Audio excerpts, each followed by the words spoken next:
Pierre, maintenant, de East Main. Ça, c'est dans l'Estrie.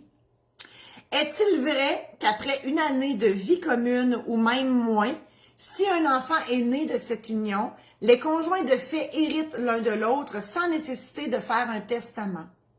C'est faux. Pierre, là, vous mêlez deux notions.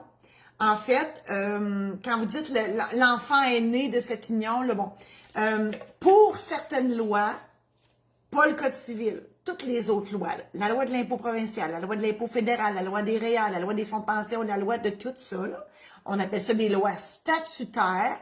Pour l'application de ces lois statutaires-là, ils vont dire, la plupart disent, que si vous êtes en couple, donc en union de fait, pendant 3 ans ou pendant 1 an avec un enfant commun, vous êtes considéré comme marié pour l'application de cette loi-là, mais pas au Code civil.